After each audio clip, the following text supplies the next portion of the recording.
Hello everyone, this is Cavell. How are you doing today? Today I will be solving a problem in regards to a quadratic function. We are given some information about it. We're given its vertex and where it passes through.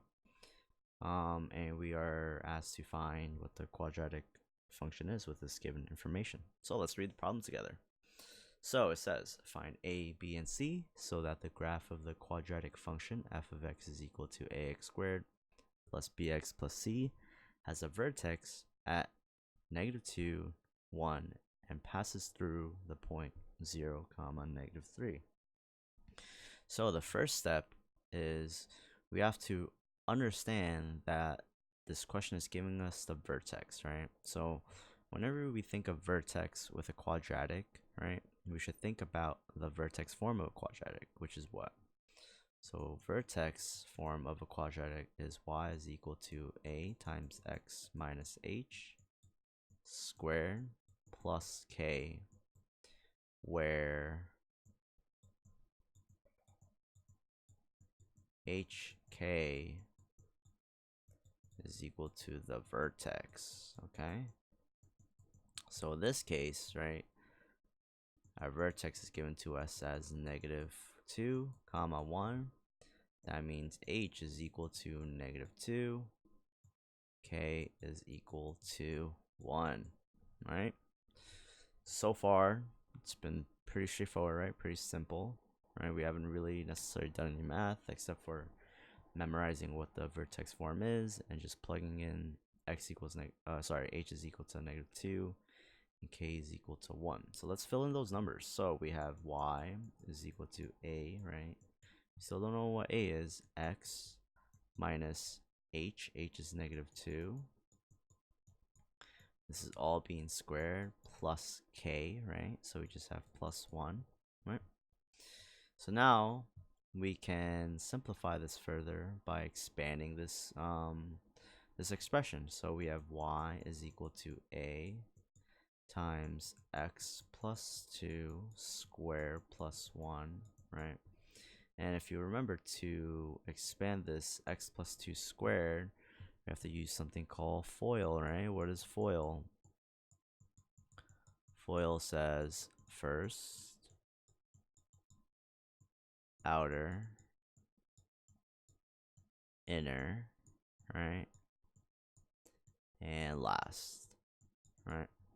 So if we look at this, we can expand this out to become a times x plus 2 times x plus 2 plus 1, right? Because that's what x plus 2 squared means, right? So we'll do first. So we'll still have a times x squared, right? X times x is x squared. X times 2 is 2x. 2 times x, right? So this is inner, right? We just did first, right? Outer, right? 2 times x times 2.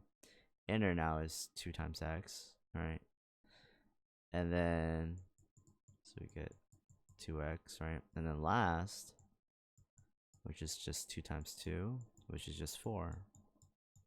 This is all added by 1, and remember this is equal to y, right? So let me get rid of some of this stuff here, just so we have a little bit of room.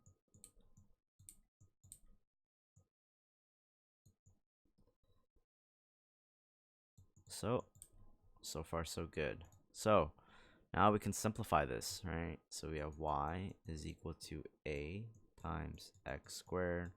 2x plus 2x is 4x. And if it helps, I usually tell my students to cross it out the things as they're simplifying, just to make things easier. Plus 4, cross it out. This is all added by 1. To simplify even more, right, we distribute the a, meaning we multiply each term inside the parentheses by a. That's what distribute means. So we'll get ax squared plus 4ax, right, plus 4a plus 1, right? This 1 on the outside tags along now that we've distributed the a into the parentheses. Now the next step is to see what we have here. See the equation we have here, right? So you're probably asking me, hey Cavell, how does this help? I'm still left with this weird equation. How am I supposed to get the quadratic into the form of ax squared plus bx plus c? But if you also realize is that in the second part of this problem, it tells us that this quadratic passes through the point 0, -3. So what does that mean? That means at x equals 0, we have a y is equal to -3, right? That means this quadratic goes through that point, right? That's what it means, right? So we'll simply plug those values in. Wherever we see x, we'll plug in 0. Wherever we see y, we plug in -3. So when we do that, we get -3 is equal to a times 0 squared plus 4a. Remember, we don't know what a is yet. X is just 0 plus 4a, right? We still don't know what that is. Plus 1. If we simplify this, we get -3. A times 0 squared is just 0. Cross it out. 4 times a times 0 is just 0. Cross it out. We are then left with 4a plus 1, right? Now we subtract 1 from each side. We get -4 is equal to 4a, right? Divide by 4. We get a is equal to -1, right? So far, so good. So this is a very important part, right?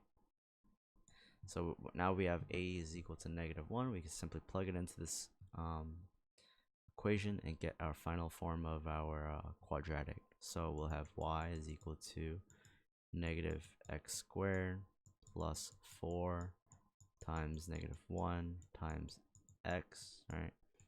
Plus 4 times -1 plus 1. We get y is equal to -x squared. 4 times -1 is -4 times x is -4x, right? So far, so good. 4 times -1 is -4. -4 plus 1 is -3. So that is our final answer, right? The quadratic is in this. This is the quadratic we are looking for. But remember, it's also asking us for b and c. We already found a, so b is just the coefficient of the x term, so that's just -4. C is -3, which is just a constant, right? So now you might think that's it, right? No, that's incorrect. Well, not that the answer is incorrect, but there's more to do. What's great about math is that you can always check your work, right? So let's check. How do we check the vertex, right? To find the vertex, we need to find the line of symmetry. How do we find line of symmetry? Line of symmetry is represented by x is equal to -b over 2a. So in theory, if we do have the right equation here, we should get the right line of symmetry, which should be x equals -2. And with the line of symmetry, we are also able to find the vertex because the vertex lies on the line of symmetry on a parabola. So we have x is equal to negative times -4 because b is -4 over 2a. So a is -1. So we have 2 times -1. We have x is equal to 4 over -2, which is just equal to -2. X should be -2. This is the line of symmetry. Line of symmetry. Now to find the y-coordinate, we just simply plug it into the equation, right? Back into the quadratic, right? So we have negative y is equal to negative times -2 squared minus 4 times -2 minus 3. If we simplify this, we get -2 squared, which is just 4 times negative is just -4.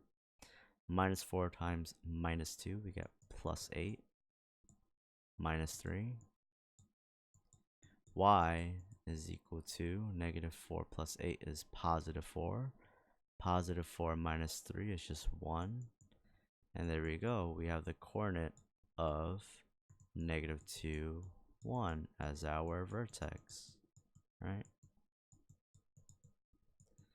Is this correct? Well, yes. This matches with our very problem, negative 2 comma 1, right?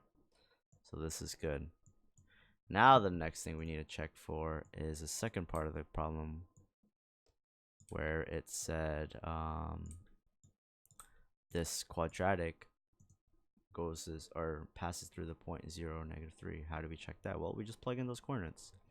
So at x equals 0, y equals negative 3, y should equals to negative 3, x equals to 0. So let's do that. So negative 3 is equal to, we'll put a question mark because we're still checking. We don't know if this is correct. So we'll have negative 0 squared minus 4 times 0 minus 3. 0 squared is just 0. Doesn't matter if there's a negative. Negative 4 times 0 is still 0. And then we get negative 3 is equal to negative 3. That means this is indeed correct. And that is all. So just to review, right? We have a is equal to negative 1, b is equal to negative 4, c is equal to negative 3. And to conclude, what we did was we found the vertex form, right? Plugged in for h and k. H is negative 2, k is equal to 1. Then we've solved. We solved for a by plugging in the point 0, negative 3 into this thing right here, right? And then we got the value of a, and we got a is equal to negative 1. We simplified, and then we got b is equal to negative 4, c is equal to negative 3. And then we checked by using the line of symmetry method, right, to find the vertex. And then we also plugged in 0, negative 3 to see if that's actually true. And that's all for today. Thank you. Bye-bye.